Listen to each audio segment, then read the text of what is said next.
Hey, what's up, everyone? It's Pink Crush 808 here, and I'm back. Oh my gosh, I just got off shift.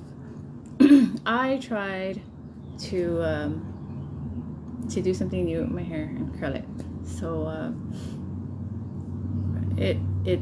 this is me after work. But anyways, who's your daddy?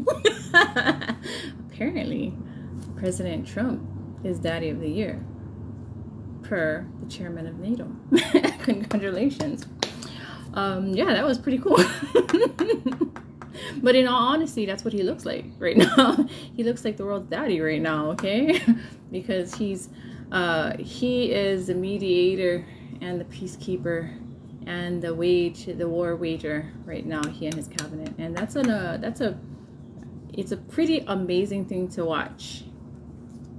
And you can see the difference between the two presidents, right? And like, people are like, oh, he's so much it's always an extreme. He's either the greatest or he's the worst, but they're unfolding a lot of corruption in politics right now. And there is a lot of corruption in politics. No doubt. I mean, throughout the years, they've been exposing a little here, there. Well, a lot of you don't.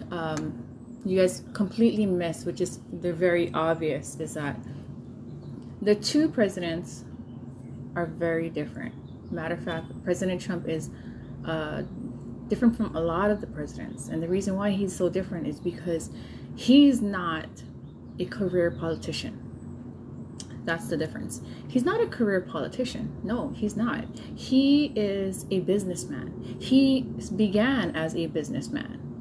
And now he is a politician. So there's a difference in transition, and there's a difference in mentality, strategy, and how they approach different issues, and they understand the levels between, I guess, how you can execute and when you should execute and whatnot. And aside from that, his cabinet is pretty boss, honestly. And this is coming from someone who has been a Democrat for a very long time, probably gonna get kicked out the Democrat Party. But in all honesty, they've been breaking my heart, like, for a very long time anyway. And I have gone through some of those attacks that President Trump has gone through. His one is on a much bigger spectrum, though. So I understand, and I can see it, how, if it's hard to see it if you haven't experienced it, or if you haven't actually watched and observed it happen to other people. And so,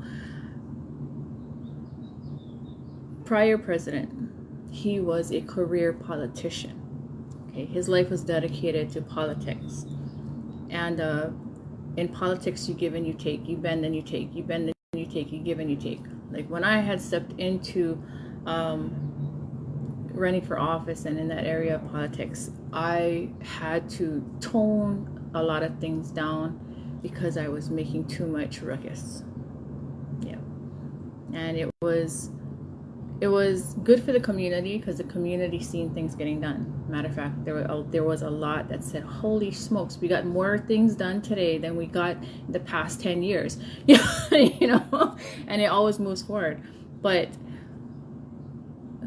the difference with President Trump is he's a businessman. Businessmen do not fuck around with minor little, steps. They want to see improvements. They want to see shit happen, and they want to see it happen in a timely manner. That's the difference between President Trump and the rest of and a good amount of the other presidents, is that he's not a career politician. No, he's not a career politician. He is a career businessman. The difference between a businessman and a career politician is, when you step into politics, government, state affairs, it is time. You take your time. You take your time doing things. And that's one of the things that I had to learn how to kind of tone down, which I kind of sort of do now. I'm kind of sort of doing it, but it's hard for me to stay in that area, because I like seeing progress. But when you're in politics, it's progress, slow little steps, you know, and it can take a very long time to see progress. But when you work with people who are business oriented, and when I say business oriented, I'm talking about guys that make stocks, okay? They want to see, they want shit moving. They want to see shit move. They are not going to wait around. They don't want to wait around. They don't want to just sit down and just hope. They don't do any of that shit. No, they look at their objective and they get to that damn objective in a more than timely manner. Okay, so I would kind of like compare that to like more, should I dare say, but no. I would compare that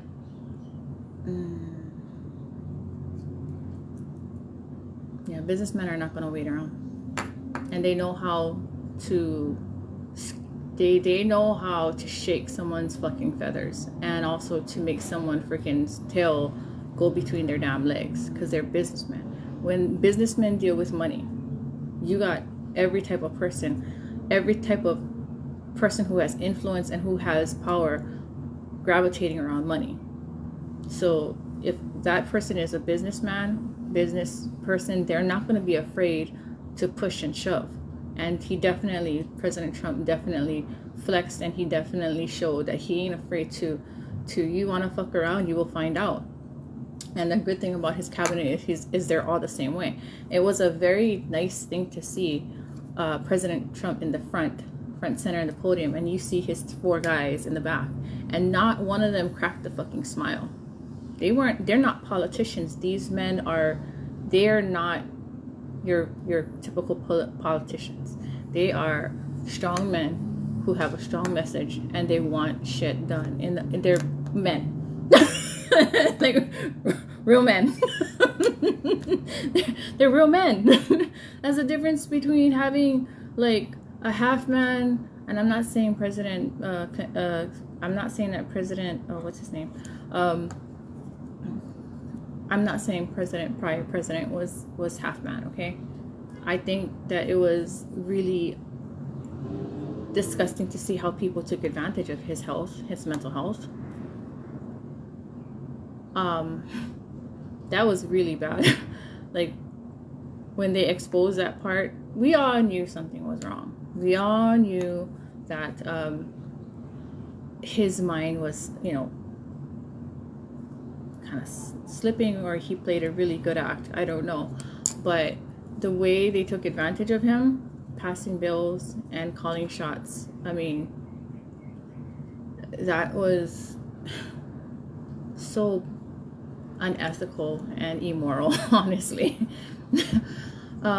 But now you see a different president, and you see a different cabinet, and his 4 men that stood behind him, they do not fuck around. You look at them and you can tell that these are men. They're not half men. They're not looking for half solutions. They have a vision. These men have a vision. They have a goal. They're going to reach that goal, even if they're going to strong arm your ass. Sometimes that's what you need. When you want men, that's men. Men, they actually, believe it or not, as in relationships, they're not all that great. It's not all of them, but a good majority of them are stupid as fuck. But when it comes to organization and law and order and getting things, these men, they're not men, okay? Not half men. Men, they have a vision. They know how to execute it. They already have a plan going on in their head. And for some strange reason, when you have a group of strong men and you put them together, these fuckers just sink. They sink. They fucking sink. And it's like they all know what's going on. Like they don't even have to talk. It's like telepathy and shit like that. And it's really beautiful to watch. For me as a female, watching masculine men who have God in the center of their heart, and who are doing the right things, it's a beautiful thing to see. It's a wonderful thing to see when they put God before everything else. And that's the one thing that I really had to applaud and appreciate, that we have a president, a leader, our nation's leader, puts God above all. And just to say that I love you, God, that was a blessing. And you know what? God delights in him too. God delights in him too. And you know what was real unusual? Because like I shared before, sometimes when I pray, I will pray in tongues, right? So I think it was 3 days ago I was praying, and I haven't prayed in tongues for a very long, for a while.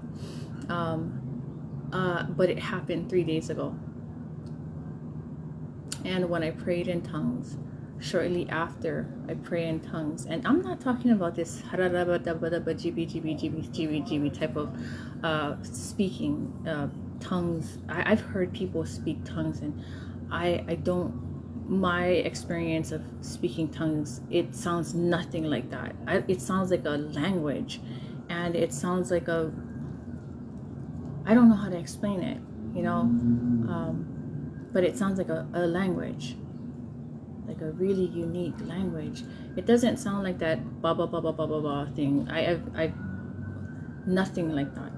But shortly after I speak in my tongues, I normally get either a vision, or I get a message, and I got both. And it's been a while. And it's because, you know, my spiritual journey right now, like I said, I'm converting from one religion to another, and I guess maybe I'm getting kind of overwhelmed with all of that, so I'm kind of like in this little funk. But what I received on that day was just amazing. I received that everyone who stood behind Israel, especially the president and his cabinet, the cabinet members that stood behind protecting Israel,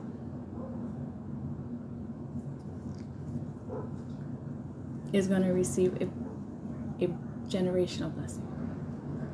God is showering a generational blessing on them. And not just my grandchildren, but for generations and generations and generations to come. They'll have this blessing that'll be showered upon them. All those who, because believe it or not,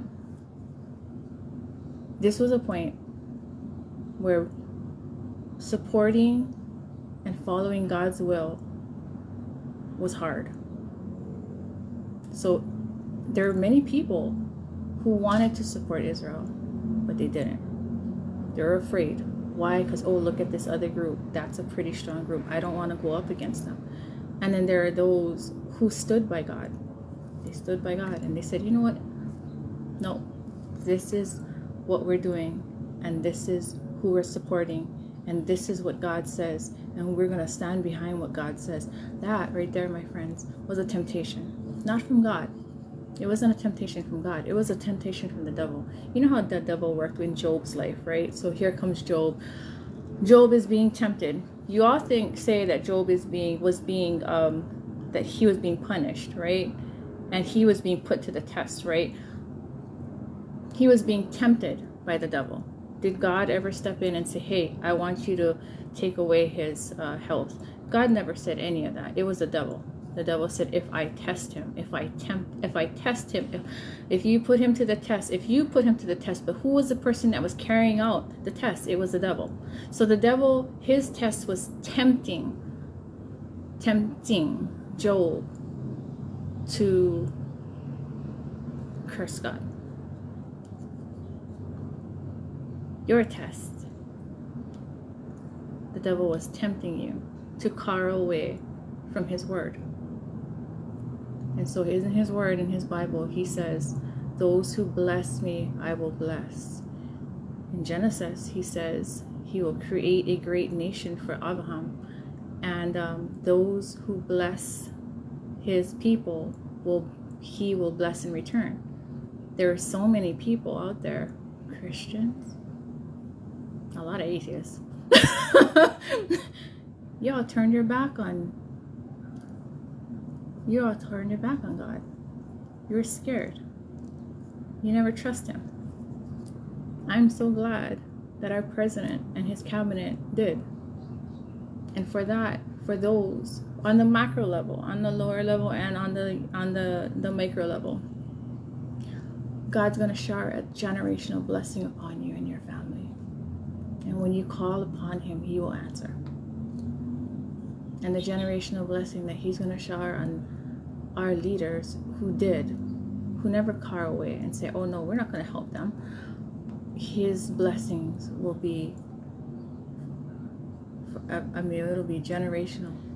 And even after the grandchildren that you haven't seen, the grandchildren that you did see, all the grandchildren and the great-great-grandchildren and the great-great-grandchildren and so forth that you will not see in this life, they too will have God's protection and God's blessing. And the generational blessings upon you and your family will be for you will have, it will be like a generational blessing, on and on and on and on and on. But along with that, God also revealed the third temple. I don't know how this is going to happen, but it's beautiful. So the vision was the third temple, and there was a rising of the sun, and it was beaming through the entrance, and it is immaculate, and it is wonderful and beautiful, and it is going to raise. And for those of you who are Christian and you're like, no, they can't raise the third temple. No, they have to. You have to let it happen. The third temple has to be raised. Because for one, God deserves an actual temple. We have churches across the world. You have churches to preach across the world. And yes, you say, oh yeah, this is a temple of God. But no, God has a temple. He had a temple. It was just for him. And it was in Israel. And it was destroyed, the first temple and the second temple. And then now we have a mosque. But that's going to go down.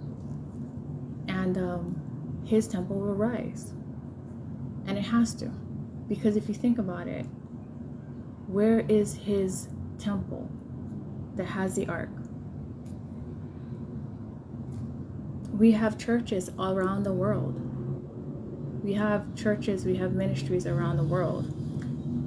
But where is God's temple? They got temples for things that aren't even God's. And that's where but God's temple, his original temple where it should be, is in Israel. The nation of Abraham is in Israel. His temple hasn't been built. It was destroyed twice because of the leadership, those who were the kings at that time. But it's time for the third temple to rise. And when it does, it's going to be very beautiful. So,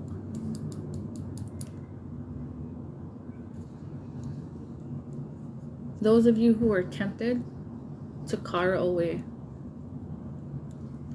pray. Pray. Go repent. Go reconnect yourself. Reconnect yourself. I mean, yeah, if you're listening to this and you're saying, I'm already close to God, that's a sure sign of you not. You're not close to God, honestly, because when you are close to God, you know that each day you sin. You're not supposed to walk around all miserable, but what just came out of my mouth, go repent and pray and draw yourself closer to God. That's something that everyone who knows God knows that they have to do anyway, every single day. Every single day, you sin somehow. And it's not a way to break you, it's a way to keep you humble. Because there are a lot of you guys that do wonderful things, and you do beautiful things for people, and you are a beautiful person. But, there's certain points in our life where we think we're just sinless. And that's a dangerous place to be, when you think you are sinless and the devil can't tempt you. Always stay in that state of humility. I'm not saying to stay in the state of humility where you put yourself down. You got to know that you're worth. But when it comes to God, Know when to humble yourself before God. And that's what I see in our nation's leader. I see that. He's amazing. It's a really beautiful sight to see. And man, his cabinet, oh, that was bad. I just can't get over that. You have President Trump in the front and you have his men behind him. And you know, they held their face together. I'm pretty sure there's certain it's really nice to see men exuding that masculine side and being men. Men founded and organized this nation, and men this year took it back. Congratulations. You guys actually took it back. You guys are actually leading. That's what this world needed. That's what this nation needed.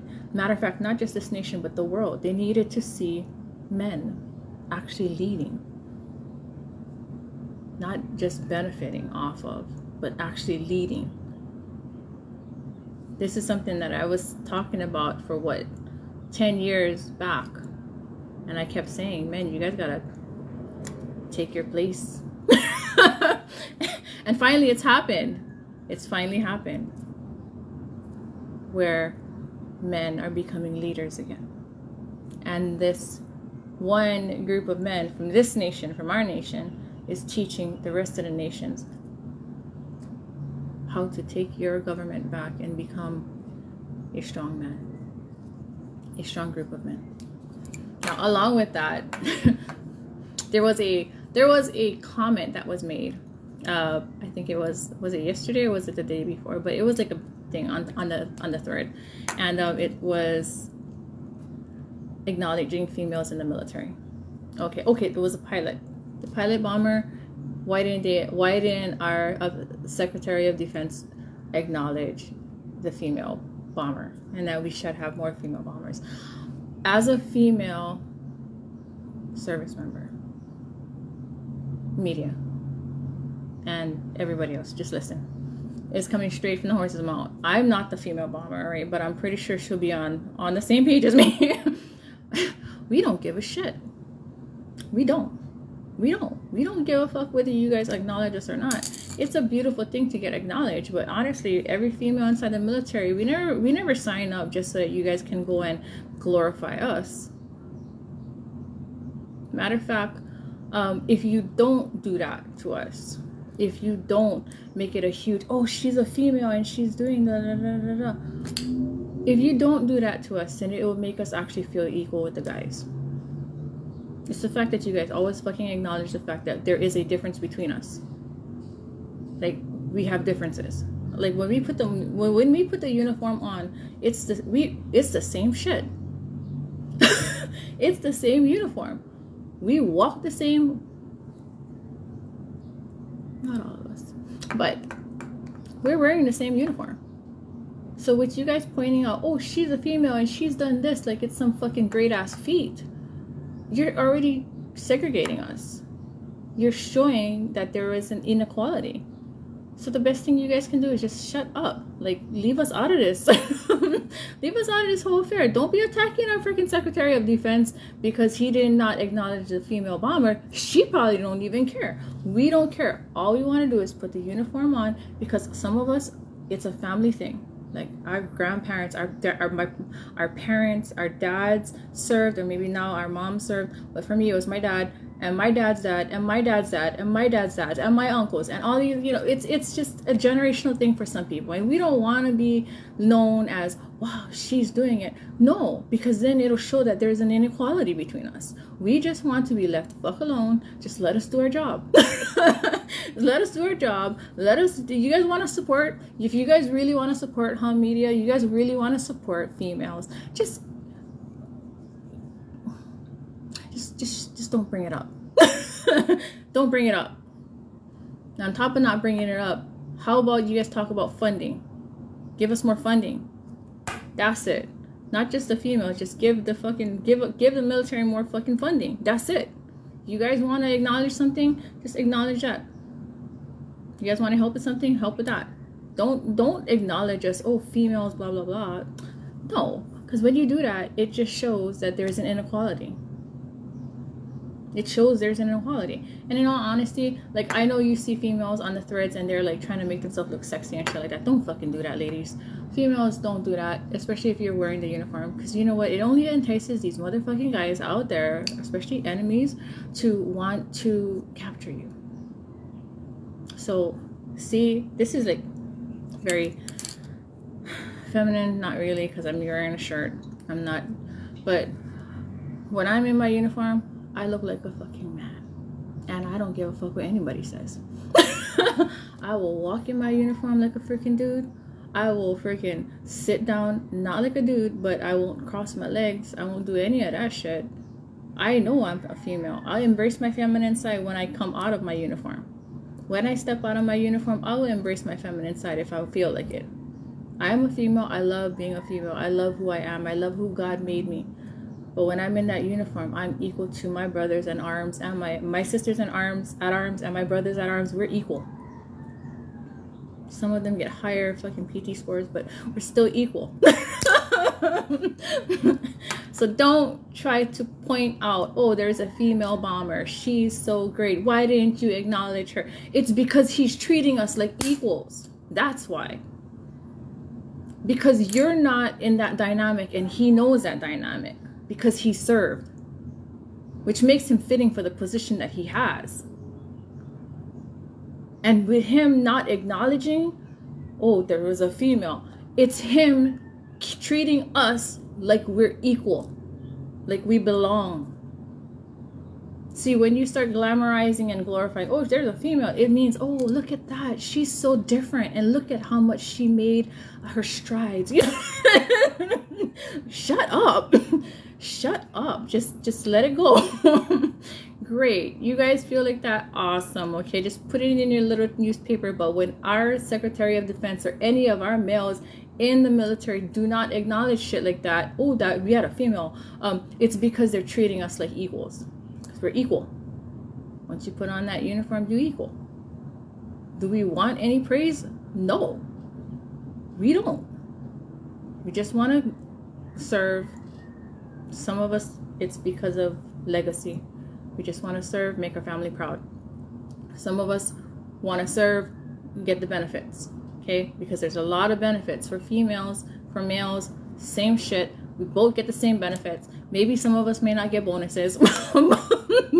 Some of us may get bonuses. There's fucking huge bonuses that come. It depends on your MOS. But we just want to complete our contract, keep our word, serve, and then, move on with life. Okay, so we don't want to be treated or glamorized, because when you glamorize a female over a male, you make us unequal. You make us unequal.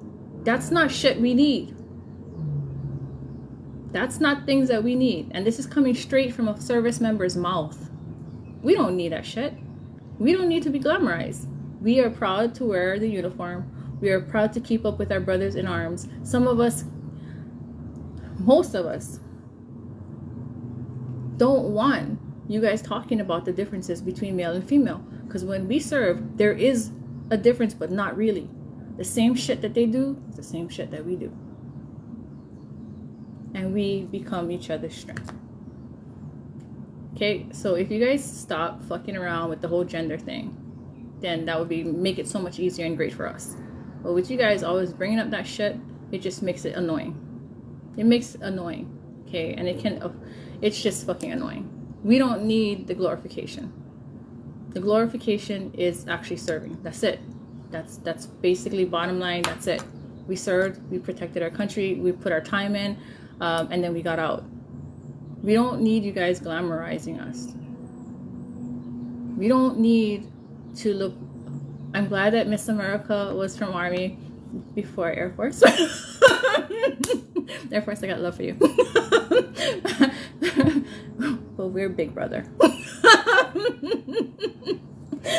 If you know, you know. If you don't know, oh well. So it's, yeah. So, you segregate us when you do that, and we don't need that. Because once we're in uniform, we are equals. Maybe not by upper body strength, but we don't need this inequality bullshit, seeping into our ranks. We don't. And putting our Secretary of Defense on blast like that, fuck you.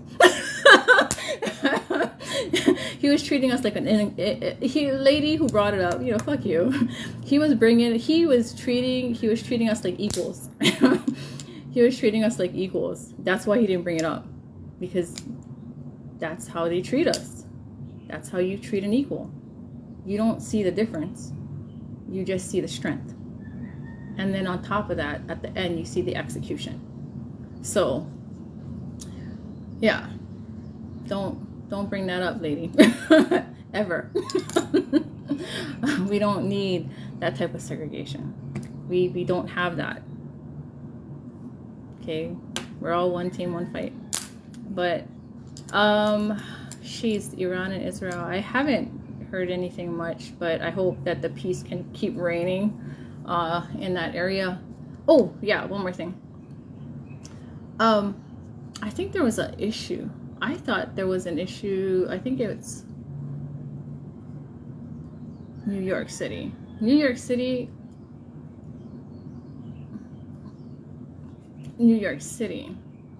Mamdani.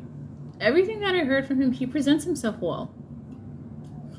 But he also made a very, very, very bold statement without making a bold statement that he's kind of racist. And when I say racist, he's racist towards the Jewish community. So that's not going to be good. If you ever have a leader that hates any part, like they fucking hate it, and they acknowledge that they hate a certain community in your district, or maybe in your guys' case, your state, that's not good. Okay, that is not good. And for those who are supporting him, I look at who dominantly runs New York City, and my conclusion is that those of you who live there, it's really a good time to make Aliyah. It's a good time to make Aliyah. It's a really good time to make Aliyah. And there are programs out there that can help you pick up and go. And I'm not saying that just because he's there, but I'm saying that you have a call for the community in New York City. You have a greater call to make Aliyah. And I think it has some connection to do with the temple. Some of you guys are key players, could be key players to that. So, consider it. Make Aliyah. Because I think he's going to take it. Because he has the support from those who are already in leadership in that state. So, yeah, maybe considering Aliyah would be a good idea. But it's not because you're running away from that guy. It's because there's a greater calling to make Aliyah. And you're going to be needed. You guys are going to be needed there. Because a lot of your skills can help build Israel right now. Build it up to where it should be. And maybe Mamdani is the guy that's the catalyst, not catalyst. Mamdani, oh gosh, man. Ooh. Man. I just, his socialist perspectives and his ideas, I don't know how that's going to work. I don't know how that's going to work. I see that as a big red flag, but apparently a lot of the key people there do not. And I think it has something to do with that portal that went through there, but then also that you guys have a lot of... Okay, so New York City is the capital of... I don't know if that's a good idea. You guys gonna all either have to stop him from getting voted into that seat, or you guys gonna have to make Aliyah. But no matter what, you guys don't want to lose New York City. There's something really important in New York City where you don't want to give it to that guy. I mean, yeah, it's just a, he's a mayor position. He's not, a senator or the governor, but it's still a key position as far as legalities go. To me, the vibe that I'm catching off of it, I don't know if that's just me or if that's actually, I don't think it's a message. I think it's just my mind, perhaps, maybe not. But the position that he holds can bring in a lot of corruption. Can bring in or can prevent. So he wants to control the groceries and the food, kind of taking a socialist, communist, not socialist, more communist step.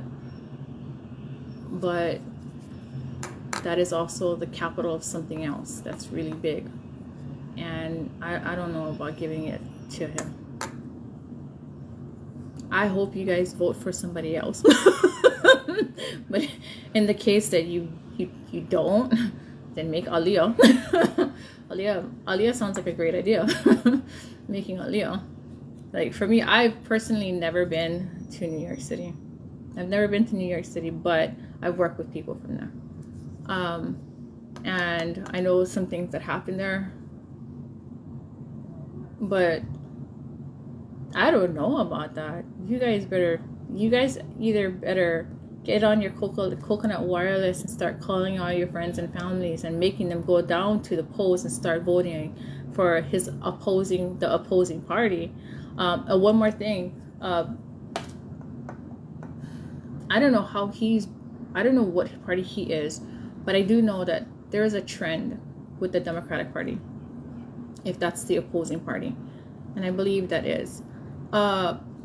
If you all decide, like 3 or 4 candidates run against that one guy, he's going to win. You're going to dilute the votes. So the best thing for you guys to do is just choose one of your candidates to run up against him. Because if you have 3 Democrats running against 1 Republican, you guys gonna lose. Because you guys are diluting the fucking votes. So choose one person and have that one person run against him, and the other 2 guys get all your supporters and back that one person up, whether they like him or not. Whoever is the coordinate or precinct chairperson or coordinating person, you better get your shit together, because if not, you're gonna lose that seat and you're gonna be crying. But yeah, I think that was the last thing. So yeah. We ain't got no daddy issues in our nation. We got the daddy. And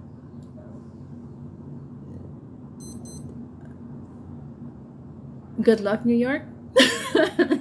Good luck for the Jewish community. If Mamdani does win, then it would be a really great time to make Aliyah. And take your resources, your talents, your mindset, and whatever else to Israel. So with that, love, peace, and aloha. Love you guys. Until the next time.